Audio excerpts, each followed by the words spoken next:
سب سے پہلے تو انہوں نے کہا کہ میرا سپریمیسی آف دا پارلیمنٹ پہ پورا یقین ہے، میں ہر فائنانس کمیٹی کی ہر میٹنگ میں خود شرکت ہوں گا. ٹھیک. یہ آواز آ رہی ہے؟ جی فیض صاحب، میں دوبارہ آپ سے رابطہ کرنے کی کوشش کرتا ہوں تک آپ اگر آپ سر اپنا ہینڈز فری لگا لیں، آپ سے فون پہ ہینڈز فری لگا لیں، کیونکہ اسکائپ کا یہ ایشو رہتا ہے. آپ سے 10 بستہ ریکویسٹ ہے کہ ذرا اس پہ لگا لیں گے تو آپ کی آواز بھی کلیئر آئے گی اور ہمارے ویورز کو بھی جو ہے وہ آسانی سے آپ کی گفتگو جو ہے وہ سمجھ پائیں گے. جی کموکا صاحب. جی اس وقت ہمارے ساتھ موجود ہیں وزیراعظم کے معاون خصوصی برائے ریونیو اینڈ فائنانس ڈاکٹر وقار مسعود صاحب. ڈاکٹر صاحب السلام علیکم. ڈاکٹر وقار صاحب سے ہم رابطہ کرنے کی کوشش کرتے ہیں، دوبارہ سے ڈاکٹر وقار مسعود صاحب سے بھی ہم بات کرتے ہیں. فیض کموکا صاحب ہمیں بتا رہے تھے، ویورز ایک پورا بیک گراؤنڈ دے رہے تھے جو پی ٹی آئی کی گورنمنٹ کا ایک اکنامک ویژن تھا، ان کا 3 سال اسٹیبلائزیشن کی طرف گئے اور اب جو ہے وہ گروتھ کی طرف بڑھ رہے ہیں. 2 روز قبل چونکہ نئے وزیر خزانہ آئے ہیں، ان کی آج ٹیم کے ہمراہ انہوں نے پریس کانفرنس کی اور اب گروتھ کی طرف بڑھیں گے. جب گروتھ کی ہم بات کرتے ہیں تو یہی ہم جاننا چاہیں گے کہ اس گروتھ سے جو روزگار کے مواقع پیدا ہوں گے، کس قسم کی صنعتوں کو انسینٹیوز دیے جائے گا. جو پاور ٹیرفز کی بڑھوتری کی بات آئی ایم ایف کرتی ہے اس کو ہم پاکستان کی جانب سے کہا جا رہا ہے کہ وہ نہیں، موجودہ صورتحال میں پاسبل نہیں ہے جس قسم کی کورونا کی وجہ سے اکانومی کنسٹرینٹس کا شکار ہے. اس کے ساتھ ساتھ جو دیگر معاملات ہیں، ٹیکس بیس کو بڑھانے کی بات انہوں نے کی، زراعت کے سیکٹر کی بات کی کہ زراعت کے سیکٹر کو ہم کیسے زیادہ فلرش کر سکتے ہیں، کیونکہ ہمیں بہت سی چینی اور گندم جو ہے وہ درآمد کرنی پڑتی ہے، اس کو کیسے کھڑا کیا جا سکتا ہے. پھر انہوں نے مڈل مین جو ریٹیلر کا رول ہے، یعنی کہ پیاز اگر 3 روپے مل رہے ہیں اور ریٹیلر جو ہے وہ 35 روپے کا آگے کر کے بیچ رہے ہیں، تو اس مڈل مین کے رول کو کیسے ختم کیا جا سکتا ہے، اس کا پلان آف ایکشن بھی وہ بتا رہے تھے. فیض کموکا صاحب سے جیسے ہمارا رابطہ دوبارہ جی فیض صاحب میری آواز آ رہی سر آپ کو؟ جی فیض صاحب میری آواز آپ سن پا رہے ہیں؟ جی آ رہی ہے آواز. جی پلیز اپنی بات کنٹینیو کیے جائے گا. آپ قومی اسمبلی کی قائمہ کمیٹی کی بات کر رہے تھے کموکا صاحب. جی تو وزیر خزانہ صاحب تشریف لائے قائمہ کمیٹی میں. جی سر بات کیجیے گا. انہوں نے وہاں پہ آ کے جو اپنا آگے جو ان کا 2 سال پاکستان تحریک انصاف کے 2.25 سال رہتے ہیں اس کے بارے میں اپنا جو پروگرام ہے وہ شیئر کیا. انہوں نے کہا کہ ہم جو ہے وہ آگے چل کے کمیٹی کے جتنے بھی ممبرز ہیں ان کو ہم اعتماد میں لیں گے، ان کو ساتھ لے کے چلیں گے تاکہ کل کو کسی اور گورنمنٹ کی حکومت آتی ہے تو اگر کسی اور بھی پارٹی کی گورنمنٹ آئے آواز. آپ کو میرے خیال میں تھوڑی بودریشن ہو رہی ہے. میں دوبارہ سے آپ سے میں چاہوں گا پروڈیوسر صاحب ان کو ٹیلی فون لائن پر لے لیں کیونکہ فیض صاحب جو ہیں تاکہ ہم زیادہ کلیئر کمیونیکیشن کر سکیں کموکا صاحب کے ساتھ اور ان سے بات ہو سکے، ان سے پوچھ سکیں کہ یہ جو اب بجٹ آنے والا بجٹ ہے یہ لوگوں کے لیے کیا نوید لے کر آئے گا. ظاہر سی بات ہے بہت سے لوگوں کی توقعات جڑی ہوئی ہیں اور وزیر اعظم صاحب کا یہ کہنا ہے کہ جو مہنگائی ہے، ڈبل ڈیجٹ انفلیشن ہے، اس کو کم لانے کے لیے کوشش کی جانی چاہیے. لوگوں کو ریلیف دینے کی بات کی جا رہی ہے. جب گزشتہ کل وفاقی کابینہ کا اجلاس ہوا اس میں بھی یہ نکات سامنے آئے تھے کہ کس طرح لوگوں کو ریلیف دی جائے اور یہ جو اس وقت کووڈ کی وجہ سے پوری دنیا میں ایک سکوت طاری ہے، معاشی سکوت ہے، اس کو توڑا جائے. پاکستان میں بھی یہ کوشش جاری رہے گی. آئی ایم ایف کی شرائط کے حوالے سے بھی بات کرتے وزیر خزانہ صاحب، جیسے میں نے پہلے آپ لوگوں کو بتایا کہ ان کی جانب سے کہا جا رہا ہے کہ جی ریونیو کے یہ ٹارگٹس رکھے جائیں. تو آج انہوں نے یہ بھی بات بڑی کلیئر کی کہ ریونیو کے ٹارگٹس ہمیں نہیں دینے چاہیے. ہمیں خود معلوم ہے کہ ہم نے ریونیو کو بڑھانا ہے، ہم خود سے بڑھائیں گے، لیکن کوئی بینچ مارک نہیں رکھنا چاہیے. اس بینچ مارک رکھنے کی وجہ سے پھر بہت سی مشکلات پیدا ہوتی ہیں، بہت سے ٹیکسز لگانے پڑتے ہیں، بہت سی جو استثنا دی جاتی ہے مختلف سیکٹرز کو وہ استثنا واپس لی جاتی ہے. یہ بھی انہوں نے کہا کہ جو ریونیو ٹارگٹس ہیں وہ پاکستان کی خود کوشش ہے کہ وہ اس کو بڑھائے. پہلے بھی آپ کو یاد ہے پچھلے سال بجٹ میں 5,500 ارب روپے کا ٹارگٹ رکھا گیا تھا جو بہت ہی ایمبیشیس ٹارگٹ تھا اور انہوں نے کہا اس کو اچیو کرنے کے لیے کوشش کی گئی، لیکن ظاہر سی بات ہے وہ اچیو ہوتا ہوا نظر نہیں آ رہا. اس حوالے سے بات ہوئی. پھر زراعت کی جیسے میں نے بات کی کہ زراعت کو کیسے وزیر اعظم صاحب نے اس حوالے سے ایک اسپیشل ٹاسک فورس بھی بنائی ہے جس میں جو ماڈرن طریقے سے زراعت کو کیسے آگے بڑھایا جا سکتا ہے اس حوالے سے پھر ہم جو ہے وہ آگے اس کو کیسے لے جا سکتے ہیں. ہم فیض صاحب سے ریکویسٹ کرتے ہیں کہ اپنا فون اٹھائیں. ہم ایک چھوٹی سی بریک لے لیتے ہیں، بریک کے بعد آئیں گے تو فیض کموکا صاحب سے اپنی کمیونیکیشنز کو بھی ٹھیک کریں گے اینڈ ہوپ فلی مزمل اسلم صاحب بھی ہمیں جوائن کریں گے، اس پہ ہم گفتگو کو آگے بڑھائیں گے. ایک چھوٹا سا وقفہ، دوبارہ جلد لوٹ کر آتے ہیں، وقفہ لے لیجیے.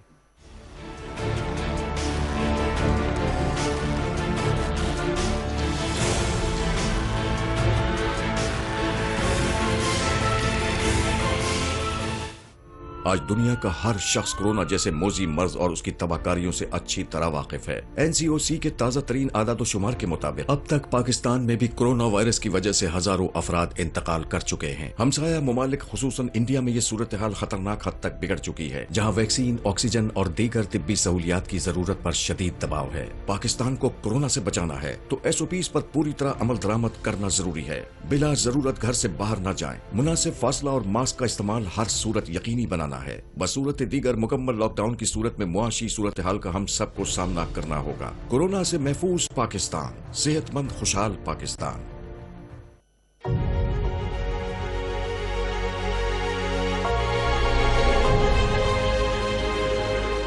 کورونا وائرس سے کیسے محفوظ رہا جا سکتا ہے؟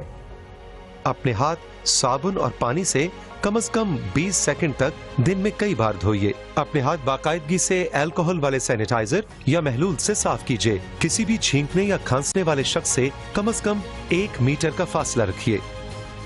اپنے منہ اور ناک کو چھینکتے یا کھانستے وقت ڈھانپنے کے لیے اپنا بازو یا ٹشو استعمال کیجیے۔ بعد میں ٹشو کو فوراً ضائع کر دیجیے۔ اگر طبیعت خراب ہو تو گھر تک محدود رہیے۔ بخار، خشک کھانسی یا سانس کی تکلیف کی صورت میں ڈاکٹر سے رجوع کریں۔ اپنی مقامی صحت کی اتھارٹی کے ہدایات پر سختی سے عمل کیجیے۔ کورونا وبا ہے، احتیاط جس کی شفا ہے۔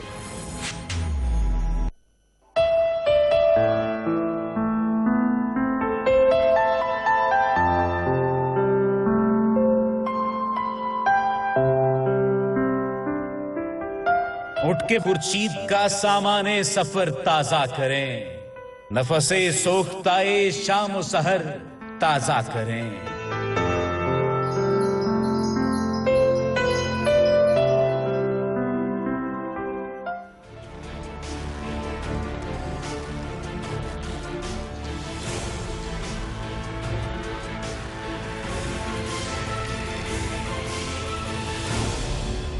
ویلکم بیک فیض کموکا صاحب۔ سر بتائیے گا اب کیا وے فارورڈ ہے، کیا طے پایا ہے؟ وہ تو تمام چیزیں آپ نے بتا دی جو بیک گراؤنڈ میں چاہوں گا ویورز کو بتائیے گا آنے والا بجٹ کن خطوط پہ ہوگا سر؟ اچھا جی، آنے والے بجٹ میں ہم جو گورنمنٹ سپینڈنگ ہے جو پبلک سیکٹر ہے اس میں انشاءاللہ تعالی ہم بڑھائیں گے۔ اچھا، اور سب سے پہلے تو آپ کو پتہ ہے جیسے عمران خان صاحب کا ویژن ہے کہ ہم نے پاکستان کے بے گھر لوگوں کو گھر دینے ہیں، ٹھیک ہے، تو جو ہماری کنسٹرکشن انڈسٹری ہے، ٹھیک ہے، ہاؤسنگ کے حوالے سے اس میں گورنمنٹ کافی انویسٹ کرنے جا رہی ہے، ٹھیک، اور اس میں بینکس کو بھی شامل کیا گیا ہے جتنے بھی ہمارے کمرشل بینکس ہیں۔ ٹھیک، تو اس دن وزیر خزانہ صاحب فگر بتا رہے تھے کہ صرف 0.25% اس وقت جو ہمارا ہاؤسنگ سیکٹر ہے اس میں بینکس کی انویسٹمنٹ ہے۔ ٹھیک، تو نارملی جو جتنے بھی ملک ہیں ہمارے ارد گرد بھی دیکھیں تو وہاں پہ بھی 20 سے 30% ان کی جو ہے وہ لوننگ جو ہے وہ گھروں کے لیے ہے۔ تو اس کو انہوں نے کہا کہ ہم انشاءاللہ بڑھائیں گے، اور بینکس کا جو ان کو پہلے سے یہ قرضے دینے کی عادت نہیں ہے، اور ہم ان کو اس چیز پہ لے کے آئیں گے کہ وہ یہ قرضے لوگوں کو دیں آسان شرائط کے اوپر، اور اس میں جو اسٹیٹ بینک ہے وہ بھی سبسڈائز کر رہا ہے۔ ٹھیک ہے مزمل صاحب، میں فیض بھائی آپ کا دوبارہ لوٹ کے تو آپ میرے ساتھ رہے گا، آپ نے جو اپنی ترجیحات بتائی۔ مزمل اسلم صاحب جو ہیں سینئر اکانومسٹ ہیں کراچی سے، انہوں نے ٹیلی فون لائن پہ جوائن کیا۔ السلام علیکم مزمل صاحب۔ وعلیکم السلام جی بہت شکریہ، آپ نے وقت دیا۔ فیض کموکا صاحب جو MNA ہے PTI کے ہمارے ساتھ موجود ہیں۔ سر بتائیے گا آج شوکت طرین صاحب نے کہا ہے کہ اب ہم نے پیراڈائم شفٹ کرنا ہے، اب ہم نے اکنامک گروتھ کی طرف جانا ہے، اسٹیبلائزیشن کا پیریڈ گزر گیا۔ میں آپ سے جاننا چاہوں گا چونکہ آپ فائنینشیل مارکیٹ کی نروز کو سمجھتے ہیں، گروتھ سے ان کی کیا مراد ہے اور اس کے لیے کون سے سٹیپس ہونے چاہیے، آپ کیا تجویز دیں گے مزمل صاحب؟ دیکھیں، میں نے نا ابھی نماز سے پہلے ان کی پریس کانفرنس کو انٹرنیٹ پہ سنا ہے۔ اچھا، اور اس سے پہلے مہینہ پہلے بلکہ 20-25 دن پہلے پرائم منسٹر نے ہمیں اسلام آباد انوائٹ کیا تھا شوکت طرین صاحب سے ملنے کے لیے، ٹھیک، اور خود پرائم منسٹر بھی بیٹھے تھے اس نشست میں، کوئی 1.25 گھنٹے کی میٹنگ تھی پرائم منسٹر ہاؤس میں، اور اس کے اگلے دن انہوں نے اپوائنٹ ہونا تھا، تو انہوں نے جو باتیں ہم سے کی تھی کچھ نا، تو مور اور لیس انہوں نے جو اس میٹنگ میں باتیں کی تھی آج انہوں نے وہی پریس کانفرنس میں باتیں کی ہیں، لیکن آج اس کو تھوڑا سا انہوں نے ڈیٹیل کر دیا ہے۔ اس کی وجہ یہ کہ وہ کیونکہ انہوں نے بریفنگ دی ہوگی تمام اداروں سے، ٹیکس والوں سے اور دوسرے اداروں سے، تو میں سمجھتا ہوں کہ ان کی جو اسٹریٹجی ہے، ان کی پالیسی ہے بالکل صحیح ہے، رائٹ ہے، ان کے لیے جو سب سے بڑا چیلنج ہوگا نا وہ اگر یہ جو سارا کچھ انکریمنٹ انہوں نے جو آج باتیں کی ہیں وہ صرف ایک صورت میں ہو سکتا ہے کہ اگر ان کے ساتھ عالمی ادارے کھڑے ہو جائیں، اور وہ ایک بہت بڑا چیلنج ہے۔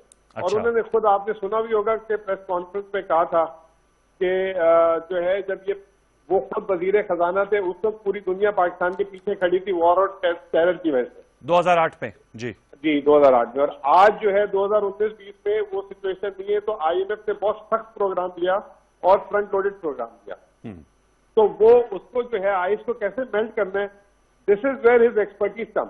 اچھا، اگر وہاں یہ کامیاب ہو جاتے ہیں تو پھر تو یہ جو انہوں نے باتیں کی ہیں وہ ساری اس کو عملی جامہ پہنا سکتے ہیں، اس کا 50% عملی جامہ پہنا سکتے ہیں، ٹھیک ہے نا، 100% تب بھی نہیں پہنا سکتے۔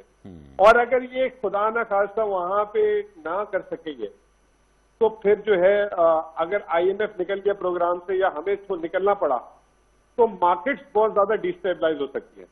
ٹھیک، آج ہی کی بات ہے کہ $70 جو ہے برینٹ واپس سے ہو گیا۔ اللہ کی کرنا یہ دیکھیں آپ کہ جب بھی حکومتیں پچھلی بھی جو گزری ہیں جو آخری 2 سال پہ آتی ہیں تو وہ ہم نے دیکھا ہے کہ جو ہے نا آئل پرائسز بڑھنا شروع ہو جاتی ہیں، پاکستان کے بیلنس آف پیمنٹ کے مسائل آنا شروع ہو جاتے ہیں، انفلیشن کے مسائل آنا شروع ہو جاتے ہیں، انٹرنیشنل کرائسس آ جاتے ہیں، اور یہ ریپیٹڈلی 20 سال سے ہو رہا ہے۔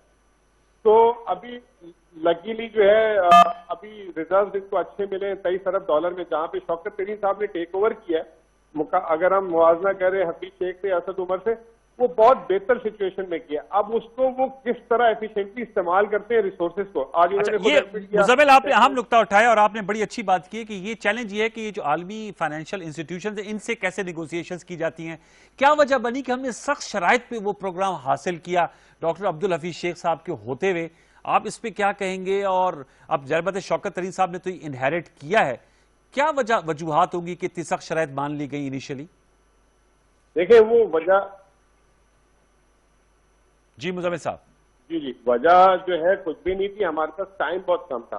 ہمارا $1.5 ارب کا جو ہے کرنٹ اکاؤنٹ خسارہ چل رہا تھا اور ہمارے ریزرو نیگیٹو میں تھے۔ ہمارے پاس 2 آپشن تھے، یا آئی ایم ایف کے ہم پروگرام کو مان لیں یا بینکرپسی ڈکلیئر کر دیں، ڈیفالٹ اپنے آپ کو کرا دیں۔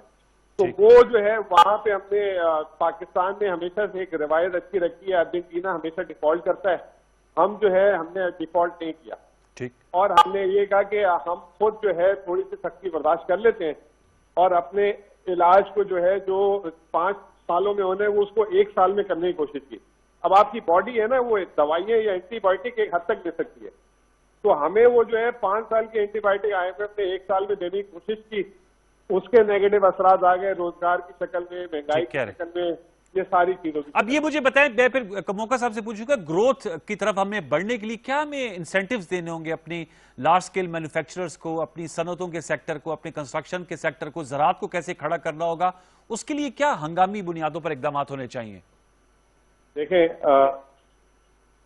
میرے سے آپ پوچھ رہے ہیں؟ جی آپ سے پوچھ لو، پھر فیض صاحب سے اس کا میں دیکھیں آج مجھے ایک شوکت ترین صاحب کی بات بڑی منفرد اور ایک سب سے اچھی لگی، جو میں آپ کو ایک بات بتاؤں، باقی باتیں ساری پرانی ہیں۔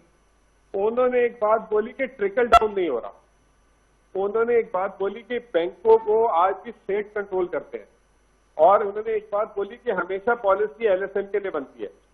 وہ کیونکہ خود بینکر ہیں ان کو بھی پتا ہے، اب جیسے میرے جیسے شخص کو جس کے پاس بہت سارے اثاثے ہیں وہ بھی لون لینے جاتے ہیں تو بینک نخرے کرتا ہے، تو انہوں نے کہا کہ بینک لون نہیں دیتا، تو اب انہوں نے کہا ایک ایس ایم ای کے لیے ایک پروگرام لا رہے ہیں تاکہ ابھی 1 لاکھ ایس ایم ای تو صرف لون ملا ہوا ہے پاکستان میں، اور ایس ایم ای ملینز کی تعداد ہے، small medium enterprise S M Es. ٹھیک جی۔ دوسرا انہوں نے کہا کہ ایگریکلچر میں انڈر انویسٹمنٹ ہے، وہاں پہ بھی ہم کوشش کر کے جو ہے پیسہ دیں گے۔ اور تیسری جو انہوں نے جو سب سے اچھی بات کی وہ آئی ٹی سیکٹر کی بات کی کہ آئی ٹی میں پوٹینشیل ہے، تو بیسکلی ان کا جو فوکس ہوگا، جو ریسورسز ہیں وہ لارج اسکیل مینوفیکچرنگ بڑے فارمر سے ڈائیورٹ کر کے چھوٹے سیگمنٹ میں، اور یہی آپ کی بیک بون بنتی ہے، یہی مڈل کلاس بناتی ہے آپ کی۔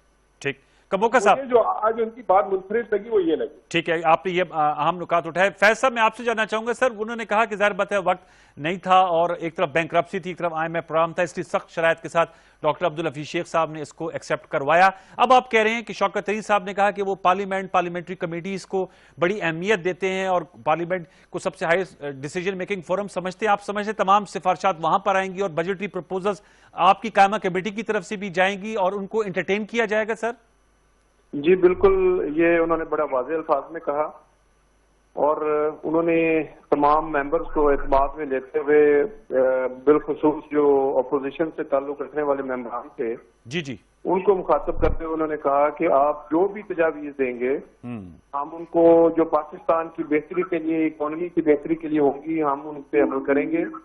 آپ کو اس سارے بجٹ میکنگ کے عمل میں حصے دار بنائیں گے اور آپ کو فیل ہوگا کہ آپ اس میں ہمارے ساتھ پارٹنر ہیں. اچھا یہ بھی بتائے گا فیض صاحب کہ انہوں نے کہا کہ جو بھی نیا ٹیکس پیئر ہوتا ہے اس کو ہراساں کیا جاتا ہے FBR کی جانب سے. سر اس پیٹرن کو کیسے بدلا جا سکتا ہے؟ اچھا، اس میں انہوں نے اپنی مثال دی. انہوں نے کہا کہ میں نے بھی 10 سال FBR کے معاملات میرے ساتھ رہے ہیں تو مجھے اچھی طرح سے پتا ہے کہ FBR کے جو معاملات ہیں ان کو کیسے ٹھیک کرنا. انہوں نے کہا جی کہ اب FBR میں اصلاحات کیے بغیر اور کوئی چارہ نہیں ہے. آئندہ سے جب تک میں وزیر خزانہ ہوں یہ ہراسمنٹ والا کلچر نہیں ہوگا. صنعت کاروں کو، تاجروں کو، جو ہمارے SME سیکٹر سے ہیں، باقی سیکٹر سے جو لوگ ہیں ان کو ہراساں نہیں کیا جائے گا. جو موجودہ ٹیکس پیئر ہیں ہم ان کو نہیں چھیڑیں گے. ہم نئے ٹیکس پیئر جو ہے وہ پیدا کرنے کی کوشش کریں گے. جو لوگ ٹیکس نیٹ سے باہر ہیں ان کو ٹیکس نیٹ میں لے کے آئیں گے. ابھی جیسے مزمل صاحب نے کافی چیزوں کی طرف انہوں نے بتا دیا جو ان کی میٹنگ ہوئی اس حوالے سے. تو باقی جو چیزیں جو جیسے انہوں نے کہا کہ IT سیکٹر جو ہے اس میں ہم بالکل کافی آگے جا سکتے ہیں، اس کو انکریج کرنے کی ضرورت ہے. وہاں پہ بینکوں کے کیونکہ وہ خود بینکنگ سسٹم سے آئے ہیں جی تو اسپیسیفکلی انہوں نے کہا کہ بینکوں کا رول بڑا امپورٹنٹ ہے. یہ بالکل صحیح کہا کہ SMEs کو اور کاٹیج انڈسٹری کو اس طرح سے لون نہیں ملتے جس طرح سے بڑے کارپوریٹ سیکٹر میں جو بڑی انڈسٹریز ہیں ان کو لونز ملتے ہیں. انہوں نے خود کہا کہ SMEs میں جن کا 40% حصہ ہے پاکستان کی پروڈکشن میں ان کو 5 سے 7% سے زیادہ لون نہیں ہے ان کے پاس. ٹھیک ہے. تو یہ جو ایک امبیلنس ہے اس کو ہم بیلنس کرنے کی کوشش کریں گے اور اس سے جو SMEs اسٹرانگ ہوں گی تو یہ ہماری اکانومی کی بیک بون ہوگی. اور اسی طرح جو کاٹیج انڈسٹریز ہیں اس سے روزگار پیدا ہوگا. ہم کوئی 2 ملین سے 3 ملین نوکریاں سالانہ پیدا کریں گے. یہ لوگ خود بھی کمائیں گے کاٹیج انڈسٹری میں اور ساتھ یہ لوگوں کو بھی امپلائے کریں. اب میں ذرا مزمل صاحب سے ایک اور نکتہ پوچھتا ہوں. مزمل صاحب یہ مہنگائی انفلیشن جو ڈبل ڈیجٹ ہے سر اس کو کنٹرول کرنے کے لیے کیا طریقہ کار اپنانا چاہیے؟ آج انہوں نے مڈل مین کا جو کردار ہے اس پہ بھی روشنی ڈالی شوکت ترین صاحب سے. میں آپ سے جاننا چاہوں گا کیا اس کا اکنامکلی کیا طریقہ ہو سکتا ہے کہ یہ جو انفلیشن ہے اس کو سنگل ڈیجٹ پہ لایا جائے؟ دیکھیے انہوں نے آج ایک ورڈ یوز کیا مڈل مین. اس کا جو اکنامکس کے ٹرم میں اور جو ایک پراپر بزنس ٹرم میں ورڈ یوز ہوتا ہے کہ انفلیشن یا تو آپ کی ایڈمنسٹریٹو ایشو ہوتی ہے یا مانیٹری ایشو ہوتا ہے. جی اس وقت یہ سب کو پتا ہے کہ یہ ایڈمنسٹریٹو ایشو ہے یعنی کہ انتظامی ایشو ہے جس کی وجہ سے مہنگائی ہے. اب انہوں نے اس میں ایک سائڈ اجاگر کر دی کہ مڈل مین بہت زیادہ پیسہ لے رہا ہے. ٹھیک ہے نا. اب وہ مڈل مین کو جو ہے وفاقی حکومت نہیں روک سکتی.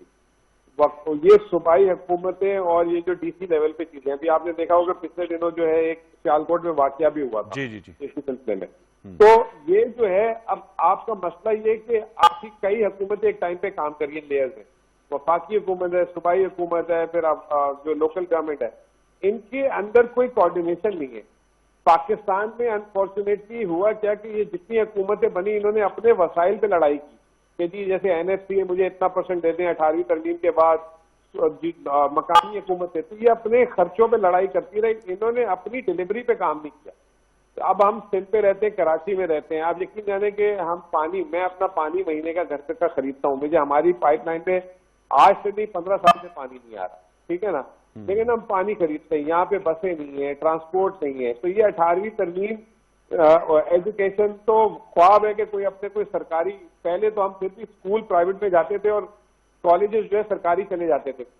اب تو وہ پیرنٹ جو ہے سرکاری کالجز میں بھی بچوں کو بھیجنا پسند نہیں کر رہے. ٹھیک ہے نا. تو یہ اتنا زیادہ بدحالی ہو چکی. تو آج انہوں نے آپ نے دیکھا ہوگا اپنی پریس کانفرنس میں ایک بات بولی تھی کیونکہ یہ خالق ہیں. انہوں نے ہی 18ویں ترمیم کے درمیان جب ہوئی تھی تو یہ وزیر خزانہ تھے اور انہوں نے ہی 7 NFC ایوارڈ دیا تھا. تو انہوں نے یہ بات بولی کہ جب وسائل ادھر دیے نہیں تھے تو وہ وسائل وفاقی حکومت سے مائنس ہونے چاہیے تھے، مطلب وہ ذمہ داری ہے وہ آج بھی وفاقی حکومت خرچہ کر رہی ہے، تو اس سے ایک تو فسکل خسارہ بڑھ رہا ہے اور دوسری ڈلیوری نہیں ہو رہی. تو میں یہ سمجھتا ہوں کہ جو مہنگائی کا مسئلہ جو ہے نا وہ ایک ملک میں پیداواری صلاحیت اور ایک انتظامی ایشو ہے، دونوں ہے. اس میں جو ہم کیا کرتے ہیں کہ اس کو کنٹرول کرنے کے لیے حکومت جو ہے کہہ دیتی یوٹیلیٹی اسٹور کو اتنے کی چینی بیچو، اتنے کا آٹا بیچو، وہ جو ہے وہ سولوشن نہیں ہے، اس میں الٹا جو ہے فائدہ مڈل مین سے لے جاتا ہے. ہمیں سسٹمیٹک چیزیں کرنی ہیں، ہمیں جو ہے اب میں یہ تو آپ نے بتا دیا. اور چلتے چلتے انکم ٹیکس بیس کی ہر حکومت بات کرتی ہے کہ نئے انکم ٹیکس جو ہے ہم لے کر آئیں گے پیئرز، لیکن وہ ہو نہیں پاتا. نون لیگ کی حکومت بھی یہ کہتی رہی، اب پی ٹی آئی کا بھی تیسرا سال ہو گیا کہ نئے ٹیکس بیس کو بڑھائیں گے، یہ ٹیکس بیس نہیں بڑھ پا رہی. اس میں کچھ تجارتی حلقے اور جو تاجر برادری وہ بھی ذرا معترض ہوتی ہے ٹیکس نیٹ میں آنے سے. مزمل صاحب، پاکستان میں جو دولت ہے نا، پاکستان میں دولت شہری اور دیہاتی علاقوں میں 4-5 شہر چھوڑ کے ایف بی آر کی کہیں پہ پریزنس ہی نہیں ہے. کراچی میں آپ موٹر وے سے آگے نکلیں اگر تو مطلب وہ وہاں پہ ٹیکس کی کوئی کارکردگی نہیں ہے. سندھ کا پورا ٹیکس کا 95% کراچی دیتا ہے، چاہے وہ صوبائی ٹیکس ہو چاہے وفاقی ٹیکس.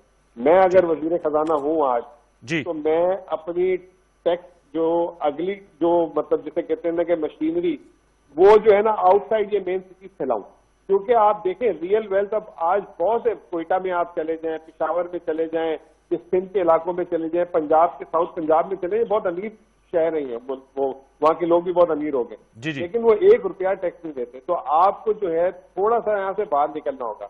اب یہاں پہ کیا ہوتا ہے کہ یہ جو بات انہوں نے ہراسمنٹ والی کی، جو کراچی میں بیٹھا ہوا ٹیکس دے رہا ہے اسی کو چوسے جاتے ہیں، اسی کو نوٹسز مارتے ہیں، اسی سے رشوت کھاتے ہیں. اور ابھی آپ آج کسی قابل افسر کو کہہ دیں کہ آپ کی کٹھر میں جو ہے نا ٹرانسپورٹ، شبر زیدی صاحب آئے تھے لیکن انہوں نے بھی ہاتھ کھڑے کر دیے. وہ تو دیکھیں وہ تو بالکل ہی الگ طریقے پہ چلے گئے. چلے لیکن یہ آپ نے عام نکات اٹھائے، میرا چونکہ اس کا اپنے سیکشن کا سیگمنٹ کا وقت ختم ہوا جائے، لیکن آپ نے اچھے نکات اٹھائے. تھینک یو سو مچ مزمل اسلم صاحب، فیض کمال صاحب، آپ کا بہت شکریہ، آپ نے ہمیں فیصل آباد سے جوائن کیا. ویورز، یہ چیلنجنگ سچویشن ہے، آنے والے دنوں میں ضرور ہم اس پہ گفتگو کر رہے ہوں گے، کیونکہ یہ اب مہینہ جو ہے یہ بالکل بجٹ جو ہے وہ تیاری کا مہینہ ہے، اور اگلے مہینے انشاءاللہ بجٹ آئے گا، اس میں کیا حکومتی ترجیحات ہوتی ہے اس پر ہم وقتاً وقتاً گفتگو کریں گے. چھوٹا سا وقفہ لیں گے، وقفے کے بعد آئیں گے تو ذرا آپ وزیراعظم پاکستان نے دنیا بھر میں جو پاکستانی سفر ہے ان سے خطاب کیا، اور انہوں نے ایمفیسس دیا کہ جو سمندر بار پاکستانی وہ ہمارے سرمایہ ہیں، قیمتی سرمایہ، ان کی کیسے دیکھ بھال کرنی چاہیے، اور ہمارے جو سفارت خانے وہ کتنے رسپانسو ہونے چاہیے. اس پہ گفتگو کریں گے چھوٹے سے وقفے کے بعد. وقفہ لے لیجیے.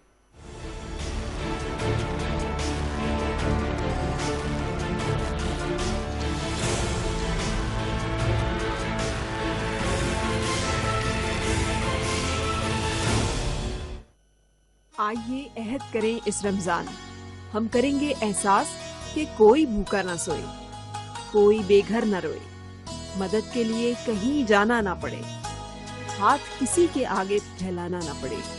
مریض کو فکر ہو تو صرف مرض کی، نہ کہ علاج کی خاطر کسی قرض کی. آپ کا اور ہمارا رشتہ ہے احساس کا. اس بار رمضان میں ہمارا مقصد بہت خاص ہے. ہمارا رمضان ہمارے لوگوں کی فلاح سے جڑا ہے. ہمارا رمضان صرف پی ٹی وی نیوز پر. ہمارے ساتھ رہیے گا.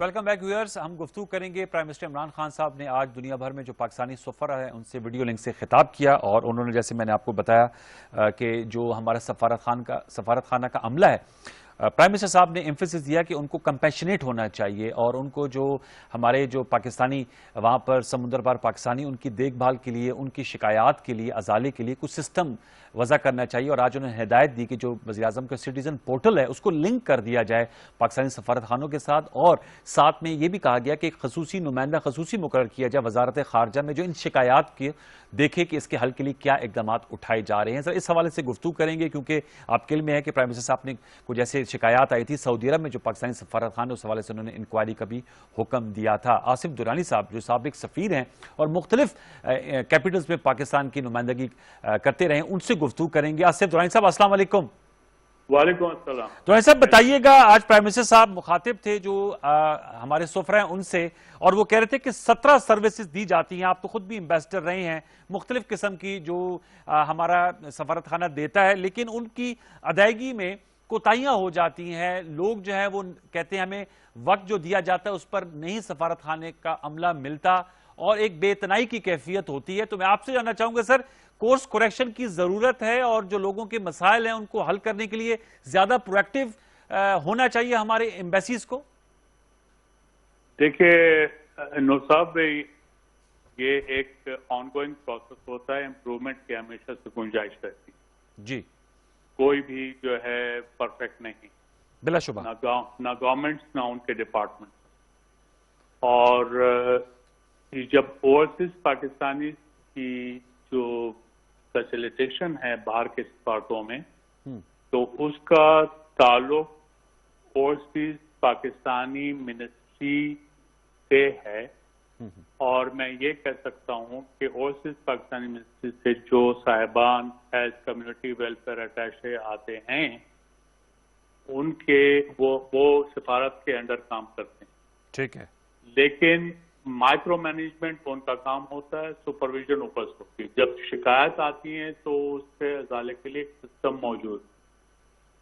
ہاں، وہ سسٹم ریسپونسو کتنا ہے؟ سوال یہ کہ وہ جو سسٹم موجود ہے وہ کتنا ریسپونسو ہے؟ دیکھیں، اس وقت اگر آپ کے 8 ملین اوورسیز پاکستانی باہر ہیں، جی 9 ملین، تو آپ بتا دیں شکایت کتنی ہے. تو آپ اس ریشو نکال لیں، سامنے آ جائے گا. ایک ٹھیک. دوسرا، ہماری جو پاکستانی کمیونٹی ہے وہ سیاسی بنیادوں پہ تقسیم. حکومت وقت کے ساتھ جو لوگ ہیں وہ سمجھتے ہیں کہ اب وہ سیاہ و سفید کے مالک ہیں. یہ بھی اپنی جگہ حقیقت ہے. پرائم منسٹر صاحب کو یقیناً اس بات کا بھی پتہ ہوگا. اس کے بعد آپ کے پاس مختلف ویسٹڈ انٹرسٹ گروپس ہیں، انلیگل لوگ ہیں. لوگ جو ہیں انلیگلی پاکستانیوں کو وہاں پہ بھیجتے ہیں باہر کے ملکوں میں. ان کے بارے میں کتنا ہوگا؟ کئی دفعہ میں جب ایران میں سفیر تھا تو آن روٹ ہم نے کئی پاکستانیوں کو واپس بھیجایا بیکاز دے بیکیم ڈیسٹیٹیوٹ. ٹھیک.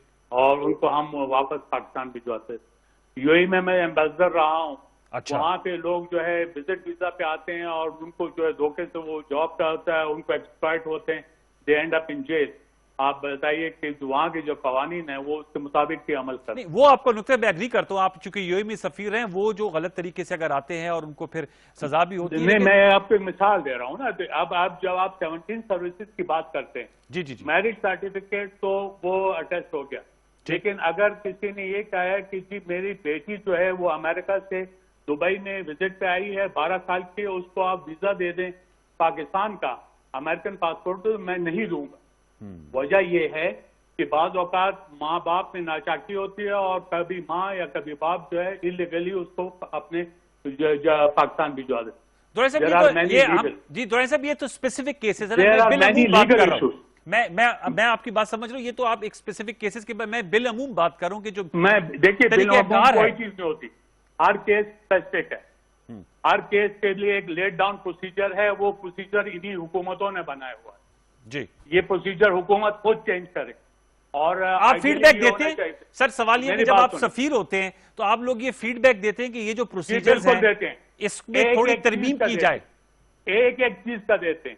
اچھا. ہر پاکستانی ویلفیئر جو اس وقت یو اے میں پاکستان کے 10 ایمبیسی سکولز ہیں، اس کی طرف حکومت پاکستان کی ذرا بھی نظر نہیں. سمجھ گئے؟ آج کی نہیں، شروع سے ان کو یتیموں کی طرح چھوڑا ہوا.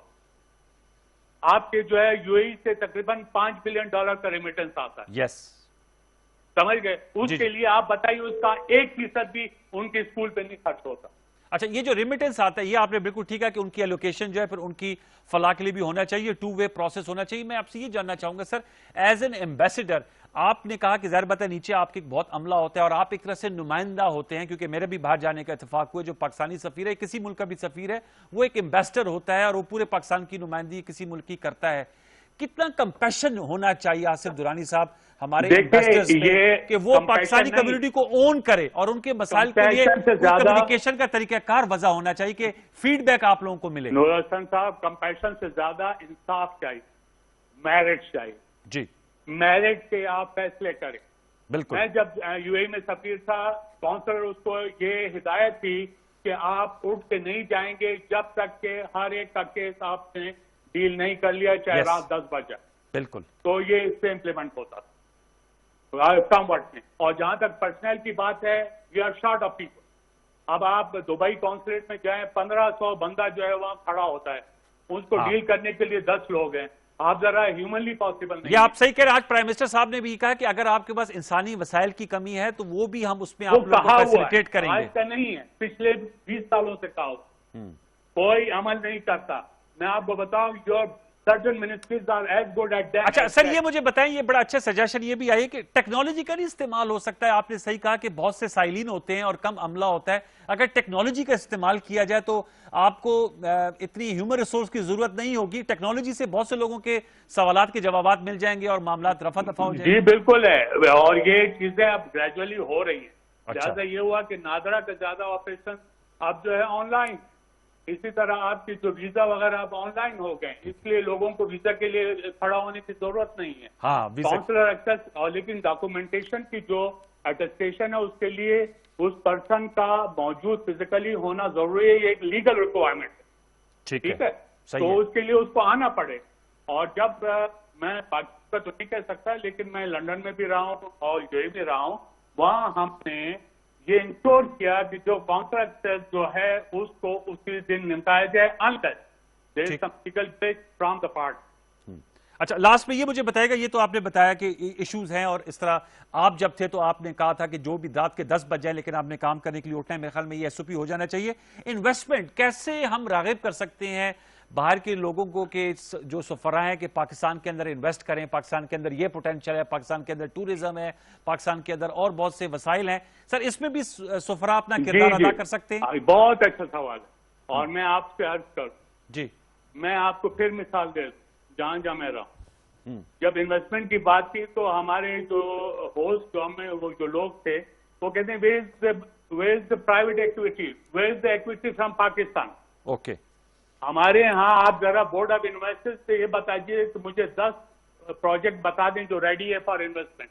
اوکے ٹھیک ہے. آپ ٹریڈنگ ڈیولپمنٹ پاکستان سے ذرا پوچھ لیجئے کہ انہوں نے سوائے فیشن ایگزیبیشن سے وہ انہوں نے باقی کیا کروائے. آپ ذرا ان سے پوچھ لیجئے کہ انہوں نے جو ہے انڈر ون روف کون سے انڈسٹریل ایگزیبیشن کروائے ہیں. ہم نے جب اجازت دے لی یو اے گورنمنٹ سے, ابو دھابی ہمیں وہ پیویلین دے رہا تھا تو ہمارے لوگ انٹرسٹڈ تھے وہاں پہ صرف فیشن شو کرانے میں. ٹھیک, یہ آپ نے ٹھیک کہا کہ ہماری اپنی بھی پرائورٹیز ہونی چاہیے. تو آپ کو اگر انویسٹمنٹ چاہیے تو اس کے لیے نمبر 1 آپ کو سرپلس پیدا کرنا ہوگا. آپ ایک سال جو ہے 4 ملین ٹن گندم زیادہ پیدا کرتے ہیں, اگلے سال آپ 4 ملین ٹن امپورٹ کرتے ہیں. ٹھیک, آپ کاٹن جو ہے کبھی سرپلس کرتے ہیں پہ امپورٹ کرتے ہیں. جب آپ کا سرپلس ہی نہیں ہے آپ ایکسپورٹ کریں گے. ایک دوسرا, جب آپ انویسٹمنٹ کی بات کرتے ہیں آپ کے لوکل اکویٹی کہاں ہے وہ لے کے آئیے. ٹھیک, یہ آپ نے اہم نکات اٹھائے. بہت شکریہ آصف درانی صاحب, آپ نے اہم نکات اٹھائے. لیکن ساتھ ساتھ میں ہمیں یہ بھی کرنا چاہیے کہ یہ سوالات تو ہیں, ہم لوگ اپنے پرویو میں کیا کر سکتے ہیں وہ بھی بڑا اہم تقاضا ہے. آپ دیکھیں پرائم منسٹر صاحب نے ایک سٹیزن پورٹل کے ساتھ بھی لنک کیا اور دوسرا نمائندہ بھی مقرر کیا فارن آفس میں. دیکھتے ہیں ان شکایات کا ازالے کے لیے کیا اور بہتر سسٹم ہم طے کر سکتے ہیں. اہم ایشو تھا, اس کو ہم دوبارہ بھی ضرور اٹھائیں گے. اب کووڈ-19 پہ اپنے جو پروگرام کے آخری ایشو کی طرف بڑھیں گے. اس کے لیے ایس او پیز طے کر لیے گئے ہیں. اب چونکہ عید بھی قریب ہے اور 8 مئی سے 16 مئی تک حکومت نے پنجاب, خیبر پختونخوا, آزاد کشمیر میں مکمل لاک ڈاؤن کا فیصلہ کیا. اسلام آباد میں بھی ایس او پیز پہ سختی سے عمل درآمد ہو رہا ہے. اور خوشی کی خبر یہ ہے کہ آج میں دیکھ رہا تھا کہ اسلام آباد کا جو انفیکشن ریٹ ہے, پازیٹیوٹی ریٹ, وہ 5% پہ آ گیا ہے. اور اس کے لیے کریڈٹ انتظامیہ اور لوگوں کو بھی جاتا ہے جو ایس او پیز کو فالو کریں. حمزہ شفقات صاحب ڈپٹی کمشنر اسلام آباد ہمارے ساتھ ٹیلی فون لائن پر موجود ہیں. ان سے جانیں گے کہ اب فیوچر کا یہ جو آخری اشرہ چل رہا ہے اور عید تک کیا ایس او پیز زیادہ سخت کر دیے جائیں گے, اس حوالے سے ذرا بات کرتے ہیں. حمزہ شفقات صاحب السلام علیکم. جی وعلیکم السلام. بہت شکریہ حمزہ, آپ نے ہمیں وقت نکالا ہمارے لیے. بتائیے گا, اب تو میں دیکھ رہا تھا خیبر پختونخوا, پنجاب اور آزاد کشمیر ہے تو 8 مئی سے 16 مئی مکمل lockdown. Intercity, intracity, public transport پہ بندش ہوگی, مارکیٹس بند ہوں گی, صرف اسینشل جو دکانیں ہیں, پیٹرول پمپس ہیں وہ کھلے ہوں گے. اسلام آباد کے لیے بھی یہی تمام ایس او پیز ہیں اور تمام اسلام آباد میں بھی اسی طرح لاک ڈاؤن کیا جائے گا, یا آپ اس سے ذرا ہٹ کے ذرا کچھ اس حوالے سے ہمارے پی ٹی وی کے ویورز کو بتائیں گے آپ؟ سر اسلام آباد میں بھی کمپلیٹ لاک ڈاؤن ہوگا, مطلب پارشل لاک ڈاؤن ہے. اس کے علاوہ ایگزیمپشنز دی گئی ہیں جو اسینشل سروسز ہیں, کال سینٹرز وغیرہ ہیں یا ٹیلی کام آپریٹرز ہیں یا گروسری شاپس وغیرہ ہیں, پیٹرول پمپس وغیرہ, ان کو تو ایگزیمپشنز ہیں. اس کے علاوہ سر کمپلیٹلی بند ہوگا. تمام ہوٹلز انکلوڈنگ جو ہمارے 5 اسٹار ہوٹلز ہیں اسلام آباد میں وہ بھی بند ہوں گے, ان میں بکنگ الاؤڈ نہیں ہوگی. تمام گیدرنگ پہلے سے ہی بین ہے وہ کنٹینیو رہیں گی. شام 6 بجے مارکیٹس بند کر دی جائیں گی. کوئی رات کے عید بازار یا چاند بازار وغیرہ جو ہیں وہ جو اسٹال وغیرہ لگتے تھے وہ الاؤڈ نہیں کیے جا رہے. اس کے علاوہ جو اسلام آباد کے اندر بھی ٹورسٹ اسپاٹس ہیں جیسے کہ شاہدرہ ہے, ڈیکی پارک ہے, فیصل مسجد پہ لوگ آ جاتے ہیں پکنک منانے, اور منال وغیرہ جاتے ہیں یا پہاڑوں پر جاتے ہیں. ایون مری جانے والے راستے جو ہیں وہ تمام بند ہوں گے, اور ہر جگہ پر ہماری ڈیوٹیز موجود ہوں گی. جمعے کی شام 6 بجے کے بعد ہم لوگ اپنی ڈیوٹیز پہ آ جائیں گے, اور اس کے بعد ایک طرح سے کہ ہم پارشل لاک ڈاؤن کو ہی آگے لے کے چلیں گے.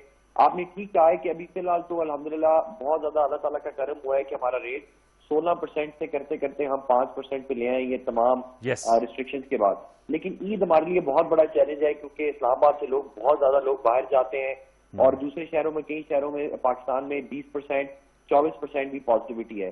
تو وہاں پر بھی جانے کا خطرہ ہو سکتا ہے, اس لیے ہم نے پبلک ٹرانسپورٹ بھی بند کی ہوگی, تمام انٹرسٹی بھی بند کی ہوگی, تمام بسوں کے اڈے بھی بند کیے ہوں گے.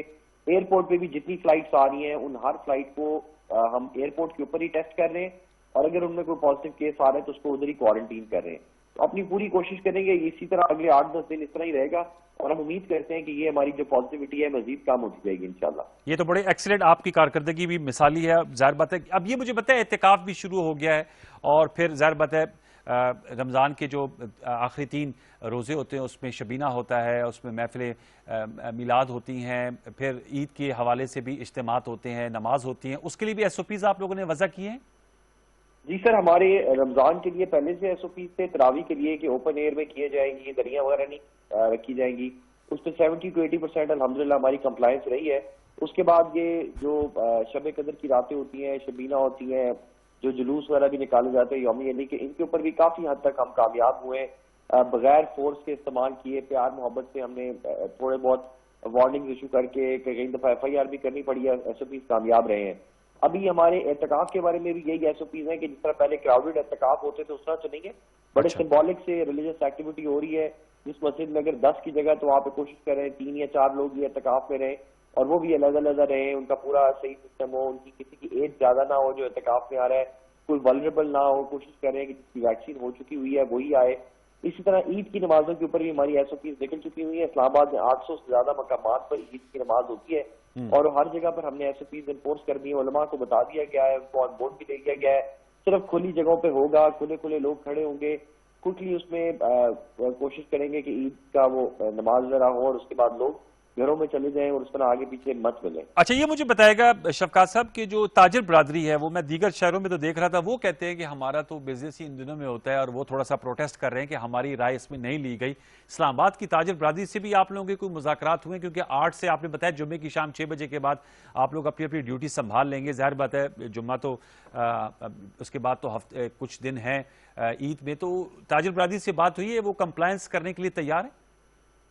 تاجروں میں اسلام آباد چیمبر تو ہمارے ساتھ بہت زیادہ کوآپریٹ کر رہے ہیں, بلکہ پریزیڈنٹ جو اسلام آباد چیمبر کے ہیں وہ تو ہمارے ساتھ گئے ہیں, اور انہوں نے ہر جگہ پر جو ایس او پیز کی امپلیمنٹیشن ہے اس میں ہمارا بہت زیادہ ساتھ دیا ہے. 90% تاجر ہمارے ساتھ کوآپریٹ بھی کر رہے ہیں, اور ہم بھی ان کی پرابلم سمجھ رہے ہیں. جہاں ہو سکتا ہے ان کو ریلیف بھی دیتے ہیں, کوشش کرتے ہیں کہ کسی طرح ان کا نقصان نہ ہو. لیکن اب آپ کے سامنے میں صرف سمپل میں رکھتا ہوں کہ دیکھیں ان ایس او پیز کی وجہ سے آپ نے دیکھا ہے کہ ہمارا پازیٹیوٹی ریشو جو ہے وہ 5% پہ آ گیا, یعنی کہ پہلے دن میں 600 کیسز ہو رہے تھے, اب 200 کیسز ہو رہے ہیں. تو یہ جو 400 کیسز ہم نے ریڈیوس کیے ہیں, یہ بیسیکلی 4 ڈیتھس پر ڈے ہم نے ریڈیوس کیے ہیں. تو اگر آپ کو پتہ ہے کہ ایک جان بھی بچانا پوری انسانی کی جان بچانے کے مترادف ہے, تو اگر ہم 4 لوگوں کی جان ڈیلی بچا رہے ہیں اگر ڈیٹا کو دیکھا جائے, تو اس میں بس تاجروں کو ہم یہی کنونس بھی کرتے ہیں, سمجھاتے بھی ہیں کہ اب یہ پوری دنیا پر یہ کافت آئی بھی ہے, تو بس اس میں ہمارے ساتھ کوآپریٹ کریں, اور وہ کر بھی رہے ہیں کوآپریٹ.